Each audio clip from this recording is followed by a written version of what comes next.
സ്വല്ലല്ലാഹു അലൈഹി വസല്ലം റബ്ബി ഇശ്റഹ് ലി സദ്രി വയസ്സിർ ലി അംരി വഹ്ലുൽ ഉഖ്ദതം മിൻ ലിസാനി യഫ്ഖഹു ഖൗലി.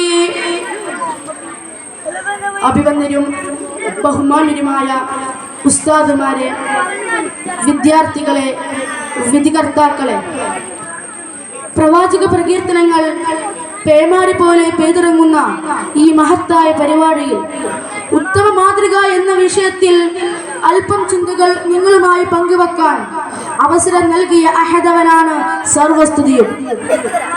മനുഷ്യൻ ഭൗതിക വികസനത്തിന്റെയും ശാസ്ത്രീയ പുരോഗതിയുടെയും അത്യുന്നതിയിൽ വിരാജിക്കുന്ന ഈ കാലഘട്ടത്തിൽ നാഥനായ റബ്ബിന്റെ മതമായ ഇസ്ലാമിന്റെ ചങ്ങലകെട്ടുകൾ ഭേദിച്ച് സ്വതന്ത്ര ചിന്തയുടെയും വ്യക്തി താല്പര്യങ്ങളുടെയും പിറകെ പോകുന്ന ഈ കാലഘട്ടത്തിൽ വെള്ളിത്തിരയിലെ സിനി സ്റ്റാറുകളെയും ഫുട്ബോൾ ക്രിക്കറ്റ് താരങ്ങളെയും അനുകരിക്കുകയും ആരാധിക്കുകയും ചെയ്യുന്ന മലീമസമായ വർത്തമാന കാലഘട്ടത്തിൽ ഉത്തമ മാതൃക എന്ന വിഷയം എന്തുകൊണ്ടും പ്രസക്തമാണ്.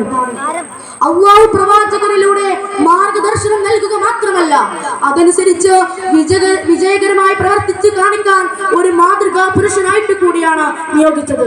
അല്ലാഹു തആല പറയുന്നു, ലഖദ് കാന ലക്കും ഫീ റസൂലില്ലാഹി ഉസ്വത്തുൻ ഹസന. തീർച്ചയായും നിങ്ങൾക്ക് അല്ലാഹുവിന്റെ ദൂതനിൽ ഉത്തമമായ മാതൃകയുണ്ട്.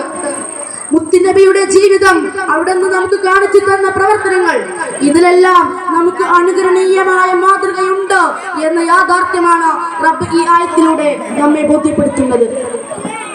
14 നൂറ്റാണ്ടുകൾക്ക് മുമ്പ് ജീവിച്ചു പോയ കരളിന്റെ കഷ്ടമായ സ്വന്തം ഉമ്മയേക്കാളും വാപ്പയേക്കാളും സന്താനങ്ങളെക്കാളും എന്ന് വേണ്ട സർവ്വജനങ്ങളെക്കാളും നാം ഏറ്റവും ഇഷ്ടപ്പെടുകയും സ്നേഹിക്കുകയും ചെയ്യേണ്ട പുണ്യനബി, എന്റെ നബി എനിക്കെങ്ങനെ മാതൃകയാകുന്നു എന്ന് നാം ആലോചിക്കുമ്പോൾ ആ പുണ്യ ജീവിതത്തിലേക്ക് നാം ഒന്ന് കടന്നു ചെല്ലേണ്ടതുണ്ട്.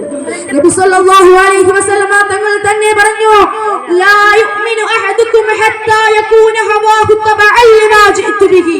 നിങ്ങളിൽ ഒരാളും സമ്പൂർണ്ണ വിശ്വാസിയാവുകയില്ല സ്വന്തം ജഡകേച്ഛ ഞാൻ കൊണ്ടുവന്നതിനെ അനുധാവനം ചെയ്യുന്നത് വരെ. ഇന്ന് പലരും മാതൃകയാണ്. പലരെയും അനുകരിച്ചാണ് വസ്ത്രധാരണം, ഹെയർ സ്റ്റൈൽ, നടത്തം, ഭക്ഷണശൈലി, സംഭാഷണ ശൈലി, വിവാഹം, വിവാഹാഘോഷം, പൊതുപ്രവർത്തനം, രാഷ്ട്രീയ പ്രവർത്തനം തുടങ്ങിയവ നടത്തിക്കൊണ്ടിരിക്കുന്നത്. യഥാർത്ഥത്തിൽ റസൂൽ സ്വല്ലല്ലാഹു അലൈഹി വസല്ലമ തങ്ങൾ എല്ലാ മേഖലയിലും നമുക്ക് മനോഹരമായ റോൾ മോഡലാണ്. നിങ്ങൾക്ക് നല്ലൊരു വ്യക്തിത്വത്തിന്റെ ഉടമയാകണോ എങ്കിൽ മുത്തുനബിയെ മാതൃകയാക്കിയാൽ മതി. നിങ്ങൾക്ക് വാപ്പ ഇഷ്ടപ്പെടുന്ന മകനാകണോ എങ്കിൽ മുത്തുനബിയുടെ ബാല്യകാലം ജീവിതത്തിൽ പകർത്തിയാൽ മതിയാകും. നിങ്ങൾക്ക് ഭാര്യ ഇഷ്ടപ്പെടുന്ന ഭർത്താവാകണോ എങ്കിൽ ഖദീജ ബിയുടെയും ആയിഷ ബിയുടെയും മറ്റു ഉമ്മഹാത്ത് മുഅ്മിനീങ്ങളുടെയും സ്നേഹനിധിയായ ഭർത്താവ് റസൂൽ സ്വല്ലല്ലാഹു അലൈഹി വസല്ലമയുടെ കുടുംബ ജീവിതം ഉൾക്കൊണ്ടാൽ മതിയാകും. നിങ്ങൾക്ക് പേരക്കുട്ടികൾ ഇഷ്ടപ്പെടുന്ന വെല്ലിപ്പയാകണോ എങ്കിൽ ഹസൻ, ഹുസൈൻ റളിയല്ലാഹു അൻഹും എന്നിവരുടെ സ്നേഹനിധിയായ വെല്ലിപ്പ റസൂൽ സല്ലല്ലാഹു അലൈഹി വസല്ലമയുടെ ചരിത്രം മനസ്സിലാക്കിയാൽ മതിയാകും. വിദ്യാഭ്യാസ, തൊഴിൽ, വ്യാപാര, കാർഷിക, രാഷ്ട്രീയ, നീതിന്യായ, പാരിസ്ഥിതിക മേഖലകളിലെല്ലാം തന്നെ മനോഹരമായ മാതൃകകൾ അവിടുന്ന് സമർപ്പിച്ചിട്ടുണ്ട്. ഇക്കാര്യങ്ങൾ ലോകത്തിന് ബോധ്യമാണ്. ജോർജ് ബെർണാഡ് പറഞ്ഞത് ഇങ്ങനെയാണ്, അദ്ദേഹത്തെ പോലുള്ള ഒരാൾ ആധുനിക ലോകത്തിന്റെ സമസ്ത അധികാരങ്ങളും ഏറ്റെടുക്കുകയാണെങ്കിൽ നമുക്ക് ഏറ്റവും ആവശ്യമായ സമാധാനവും സന്തോഷവും നിലനിൽക്കുന്ന തരത്തിൽ ലോകത്തിലെ മുഴുവൻ പ്രശ്നങ്ങളും വിജയപൂർവ്വം കൈകാര്യം ചെയ്യപ്പെട്ടേനെ.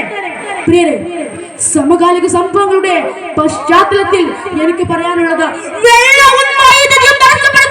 ആദരായവരെ തകർത്തു, പാവപ്പെട്ട സ്ത്രീകളെയും കുട്ടികളെയും കൊലപ്പെടുത്തി ഗസയിൽ സമാനതകളില്ലാത്ത ക്രൂരത നടത്തിയ ഇസ്രായേലും അവരെ പിന്തുണയ്ക്കുന്നവരും പ്രവാചകാധ്യാപനങ്ങളെ ഉൾക്കൊള്ളണമെന്നാണ്. ഒരു കാലത്തോ ഇസ്ലാമിന്റെ കൂടിയ ശത്രുവായിരുന്ന യമൻ ഭരണാധികാരി സുമാമ ഒരു ഘട്ടത്തിൽ ഇസ്ലാമിന്റെ കൈ പിടിലൊന്നിയപ്പോൾ അഥവാ സ്വഹാബികൾ പിടികൂടി അവിടുത്തെ മുമ്പിൽ ഹാജരാക്കിയപ്പോൾ സ്വന്തം അനുയായികളോട് സുമാമയ്ക്ക് വെള്ളം